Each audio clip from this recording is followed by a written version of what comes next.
A partir de agora, passando a limpo as notícias do dia no Brasil e no mundo, está no ar o Jornal do Boris. Bom dia, muito bom dia, está no ar o Jornal do Boris. O Jornal do Boris é um sobrevoo pelos principais acontecimentos do Brasil e do mundo a partir das primeiras páginas dos jornais. Hoje, a economia comanda as manchetes dos principais jornais do país. Aqui a Folha: dólar bate novo recorde e fecha a 6,9, apesar de o Banco Central intervir. Daqui a pouco a gente começa a analisar os porquês disso. O presidente Lula fez até uma ameaça ao Banco Central ontem, e aí, quando ele deita a falação a esse respeito, as coisas andam para trás. Aqui, BC intervém 2 vezes, mas dólar sobe de novo e é recorde. Moeda fechou o dia a 6,9. Foram vendidos 4.620 bilhões. O Banco Central vende, coloca mais dólar no mercado, aumenta a oferta, tentando baixar o valor da moeda norte-americana. Aqui o valor. Dólar segue escalada e supera 6,9, apesar da intervenção do Banco Central. Esse é o valor. E tem o Globo.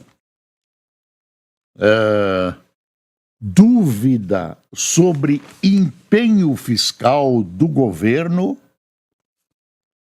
e corte de gastos leva dólar a novo recorde.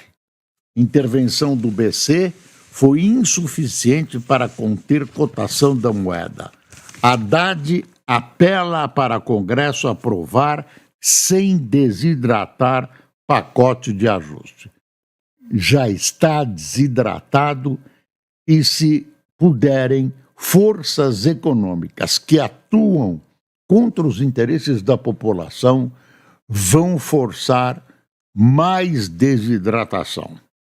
Quer ver o texto do Globo? Apesar de o Banco Central ter feito ontem a maior intervenção no câmbio desde o ápice da pandemia, com leilões de 4,6 bilhões de dólares, a moeda americana fechou o dia cotado a 6,9, maior patamar nominal em toda a história do real. Para analistas, pesam. O porquê, A desconfiança do mercado financeiro em relação ao empenho fiscal do governo Lula e o risco de o pacote de corte de gastos enviado pela equipe econômica ser desidratado pelo Congresso nesta semana. O ministro da Fazenda, Fernando Haddad, apelou para que isso não ocorra. Tem alguém aqui, um dos jornais, acaba dizendo que também foi a fala do Lula que levou a isso. Uma coisa assim, Banco Central e tal, não resolve e tal. Eu vou cuidar disso. E se eu vou cuidar disso, custou caro, segundo um jornal. Deixa eu ver a Folha aqui. O dólar fechou e tal, com alta, 2 leilões extraordinários e tal. Juros futuros também voltaram a subir. Negociações de títulos e tal. Aí tem Lula faz apelo pela não desidratação de pacote, diz ministro. Lula pediu para que o pacote fiscal não seja desidratado no Congresso, disse o ministro Fernando Haddad. Após encontro com o presidente, o chefe da pasta econômica afirmou que a aprovação do plano é necessário a aprovação deve ser necessária, deve ser um engano gráfico aqui, para fechar as contas.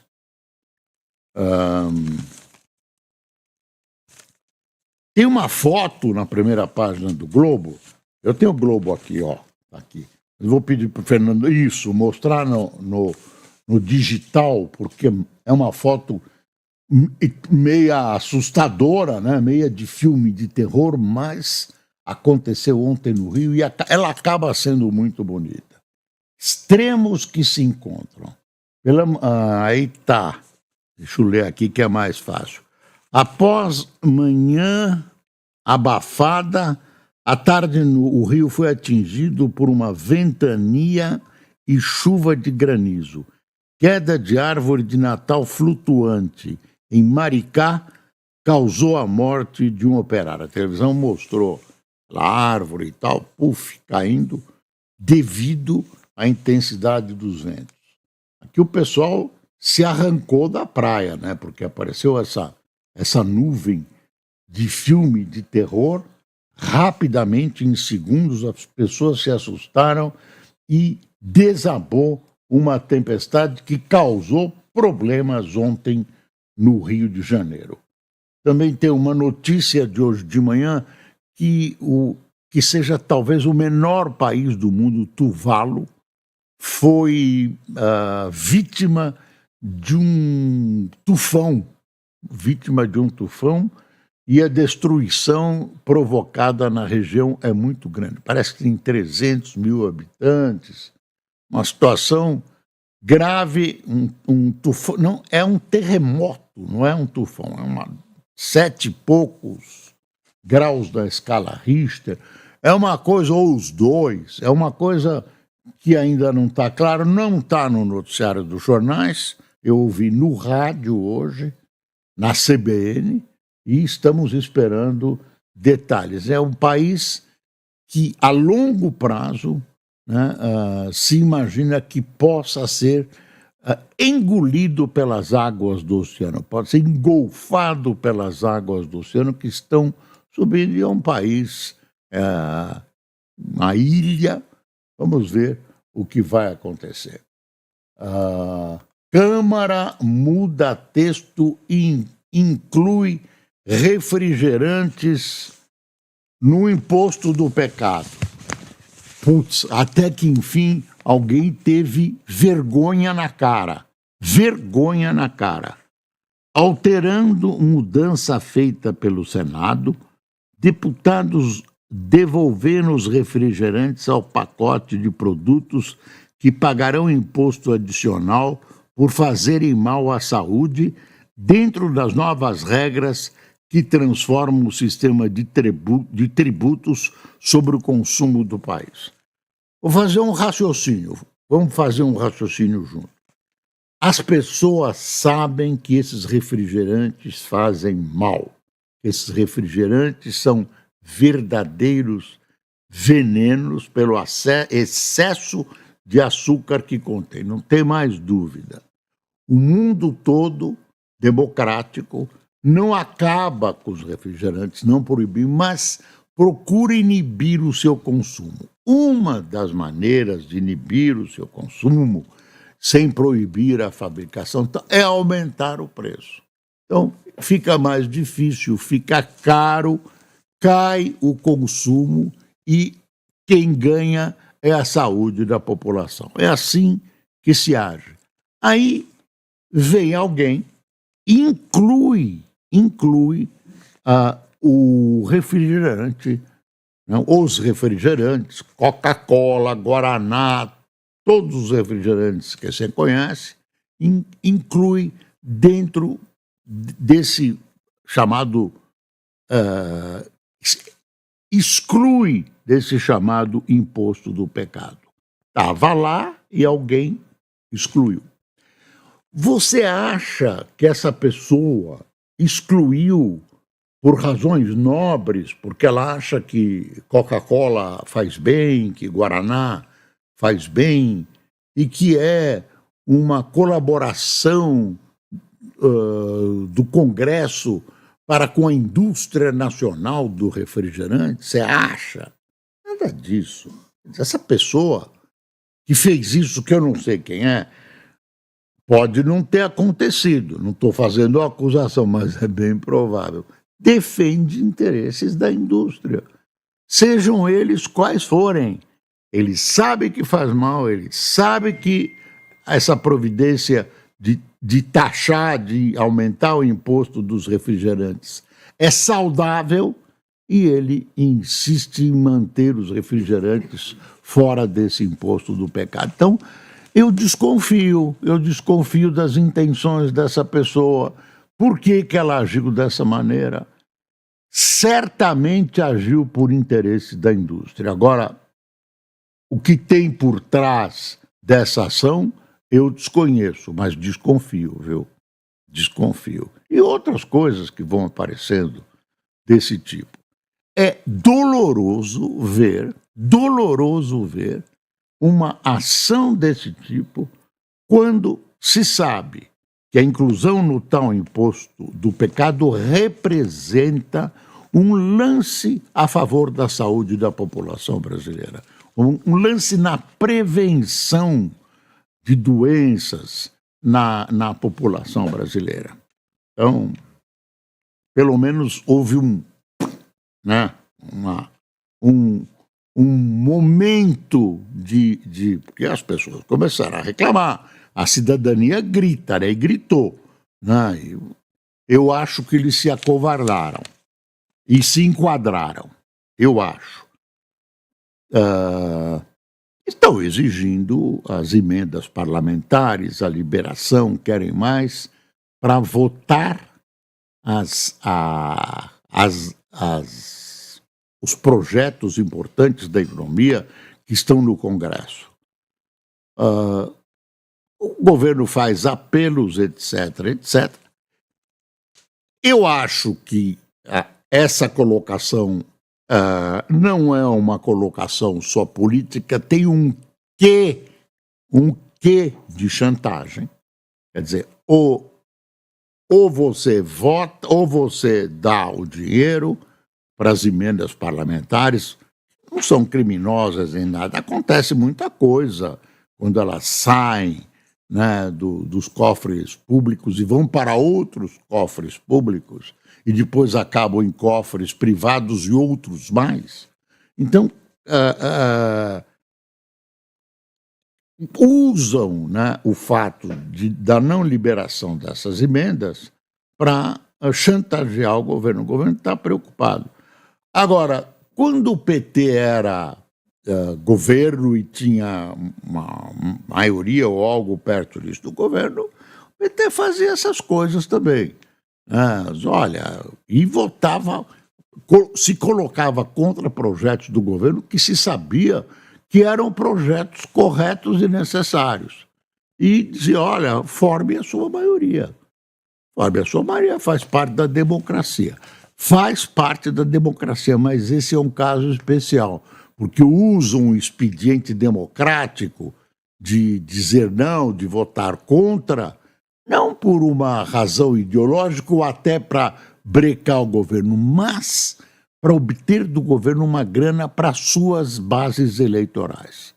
E eu acho que deviam acabar com as emendas. O que são as... Alguém disse, eu já vi jornalista importante dizer, não, é interessante, o deputado, o senador pode dar lá para a sua área coisas que são interessantes, que a população quer.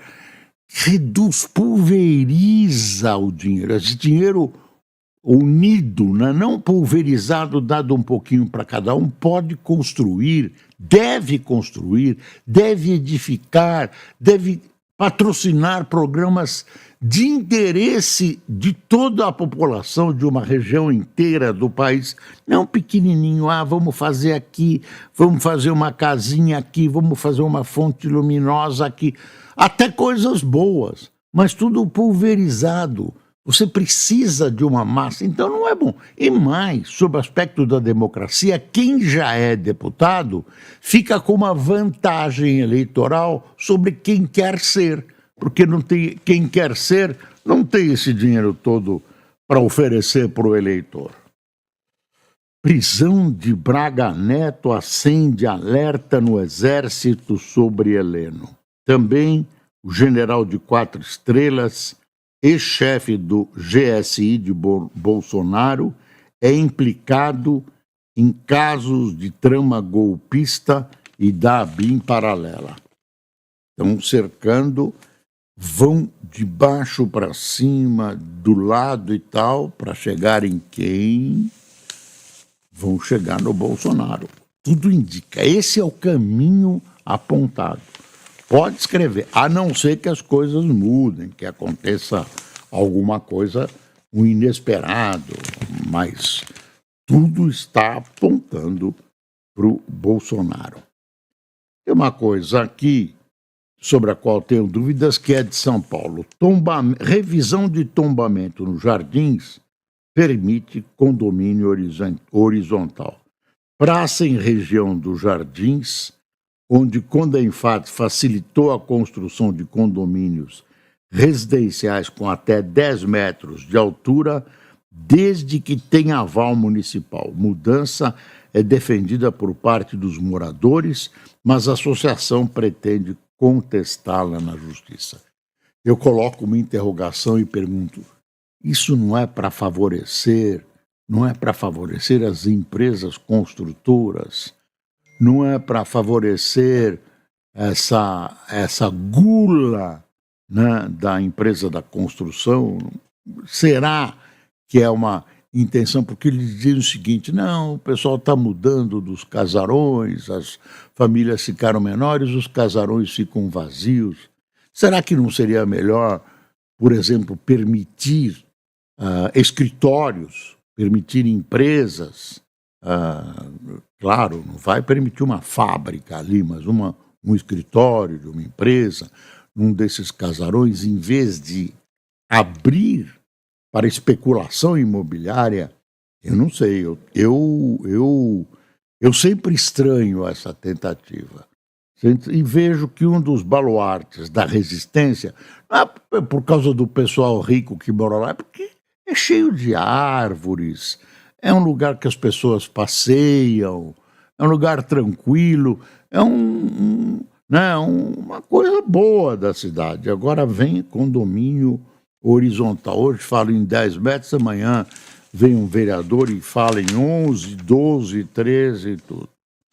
Olha aqui, é o editorial do Estadão. Ameaça de Lula ao Banco Central, ao chamar de irresponsável a alta dos juros e afirmar que vai cuidar disso. Lula fez pouco da autonomia do Banco Central e lança dúvidas sobre a independência de seu escolhido para presidir o banco. Eu tenho impressão, pelas circunstâncias, inclusive circunstâncias da economia, que o doutor Galípolo vai ter problemas com o Lula. Eu acho, porque ele se curvar às diatribes do presidente tem limites. Ele tem uma biografia até bonita a defender. Ele tem que se colocar perante a história, ele presidente do Banco Central. Então chega um momento que o cara para de se agachar. Agachar muito é perigoso, você sabe, né? Então pode acontecer coisas inesperadas. Então eu tenho a impressão que o potencial de briga aí é muito grande, presta atenção.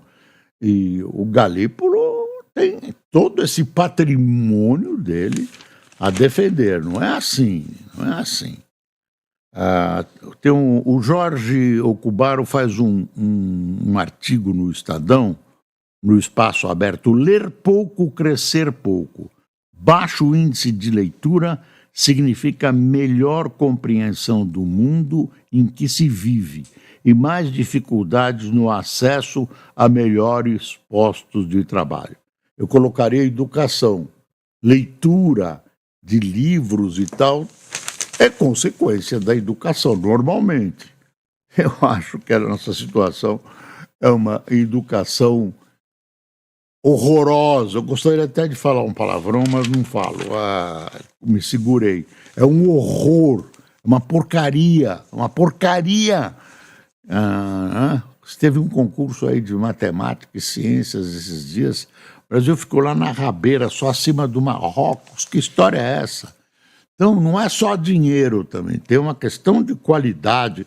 E os professores, salário, tem que ter salário bom, concordo, mas os professores aí também têm a sua boa parcela de responsabilidade em se preparar e propiciar o desenvolvimento de seus alunos. E também tem a legislação, você vê que chega aluno no 4º ano fundamental, a gente chamava de primário, há muitos anos, quando eu estudava aí no começo da escola, da minha escola, já curso primário.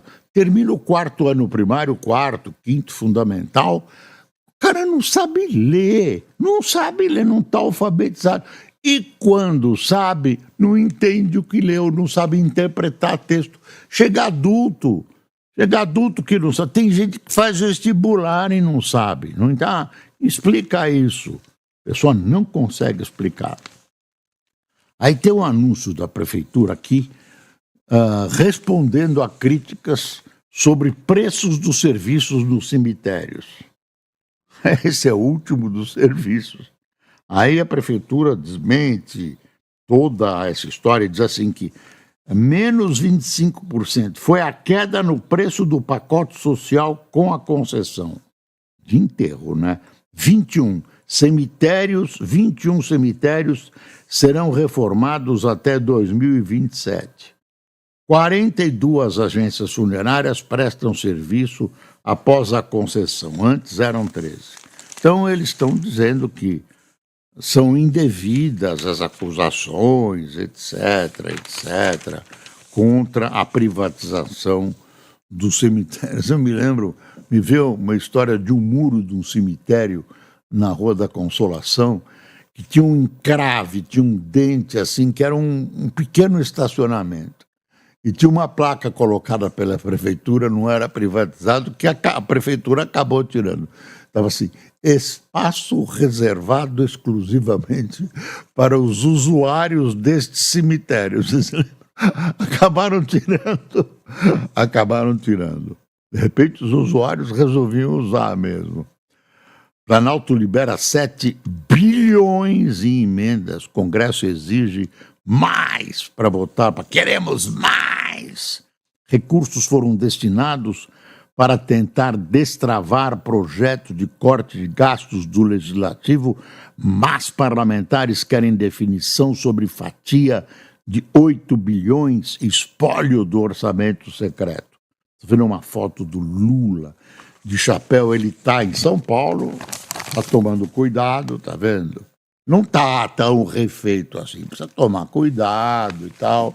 E está despachando muito pelo telefone. Ontem ele recebeu 3 ministros, teve uma reunião de 2 horas com Haddad. Haddad encontra Lula e diz esperar aprovação de pauta econômica. No dia seguinte, a alta médica, o presidente Lula recebeu ontem o ministro da Fazenda, Fernando Haddad, em São Paulo. Haddad disse que o governo espera que as medidas econômicas do Congresso, incluindo a LDO e a LOA, sejam aprovadas neste ano.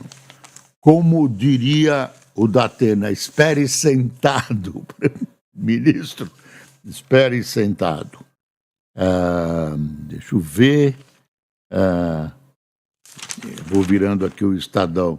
Moraes prorroga novamente o inquérito das fake news. Não vai acabar mais esse inquérito.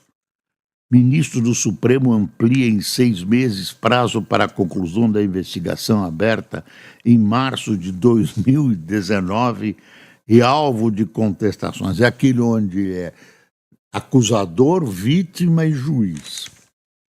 E aqui tem Rodrigo Bessa. Tem um anúncio aqui de uma promoção do Estadão, está aqui, ó. A Sônia Raci vai entrevistar o Rodrigo Bessa. Está aqui, depois eu vou ler aqui, quer ver? Live Cenários com Sônia Raci. Hoje, o psiquiatra e neurocientista Rodrigo Bressan fala sobre a importância da saúde mental nas empresas. Pô, Bressan, Faz um estudo sobre a saúde mental dos governantes. Não tem. O cara, para entrar numa empresa, tem que fazer exame psicotécnico, psicotrônico, habilitação, curso de descendência ilimitada, de sangue, de calo, tem unha encravada, tudo. Aí vem um cara se candidata a presidente da República, e se ele é louco? Nós já tivemos louco presidente. Tem uns que não são de papel passado.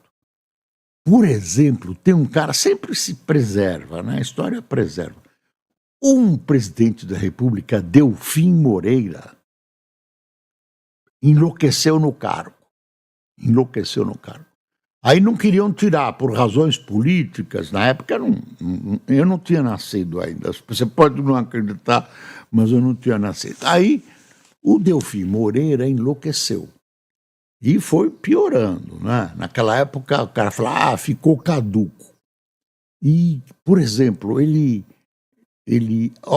antes, como é que ele governava? Um grupo de secretários, de ministros, assumiu o governo. Um grupo de ministros lá assumiu o governo e fingia que ele era o presidente da República. Ele ocupava a sala do presidente e tal. Então contam histórias assim, que no meio da noite ele chamava o motorista, chamava os assessores, 3 horas da manhã, dizia, olha, eu quero ir lá para o centro, Rio de Janeiro, que era a capital, quero ir lá para o centro comprar uma camisa. É uma das histórias que eu conheço. E tem uma outra história que ele tinha o seguinte, ele recebia as pessoas pediam, ele gostava, dentro da loucura dele, de ficar atrás das cortinas, que eram enormes, da sala dele eram enormes, ele ficava lá espreitando as pessoas que estavam esperando a chegada dele, a entrada dele. Gostava de ficar espreitando. E aí era uma das manifestações de loucura. Assim mesmo ele terminou o governo.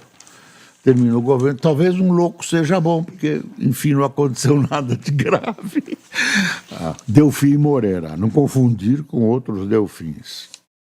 Mesmo sob intervenção do BC, dólar sobe 1% e bate novo recorde, você já viu. Deixa eu ver a Folha, o que tem de novidade na Folha, eu já virei aqui.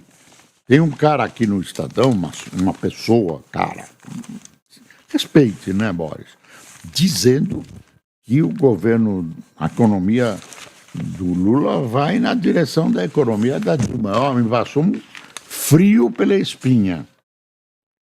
Apenas 16% das 8.390 obras prometidas por Nunes em São Paulo são novas. Conjunto, apenas 16% das 8.390 obras. Conjunto da Zona Norte, iniciado em 2010, teve unidades entregues em 2022. Gestão fez parte das obras, afirma secretário. Butantan pede à Anvisa registro de vacina de dose única contra a dengue. É uma notícia positiva. O Instituto Butantan enviou à Anvisa pedido de registro da Butantan DV, da primeira vacina em dose única contra a dengue, que obteve 79,5% de eficácia na última etapa de teste. Se aprovada, o órgão pode prover cerca de 100 milhões de doses em 3 anos. Que bom, hein? Ainda tem gente que nós devemos respeitar e até elogiar. Aqui tem uma coisa, nova revisão de dívida dos estados premia maus gestores. Os caras gastam tudo, outros ficam direitinho, fazem sacrifício e tal. Aí chega na hora do pega para capar, governo, eu preciso de... E eles conseguem. Então, não vale a pena ser correto, governador. Projeto de leis que reduz juros nos valores devidos à União incentiva descaso com orçamentos e ampliação de gastos por governadores, com o país à beira de uma crise fiscal. Congresso deveria ser mais responsável. E essa semana, você sabe, vão tentar votar tudo. Fiscal, orçamento, tá, uma atrapalhação para chegar no final do ano com tudo votado. Essa semana é uma semana lotada. Estamos chegando no final. Quem tomou cafezinho conosco? O Edson Prado, Eunice Pereira, Ari Rodrigues, Luiz Otávio, Manuela Lana, Giancarlo Santos, Raimundo Monteiro, Paulo Aníbal, Nanca Tavares, Adriano Albuquerque, Samuel Leite, Ivan Leonardi, Eliezer Vieira, Fernando Lino, Reginaldo Mocelin, Reginaldo Mocelin, de São Gabriel do Oeste, Alvino Deluque, de Cuiabá, Paula Freires, de Fortaleza, e Marcos Túlio, da gloriosa Bragança Paulista. Pessoal, muito obrigado por sua atenção. Amanhã estaremos de volta, se Deus quiser, em todas as nossas plataformas. Tenha um excelente dia. Até amanhã.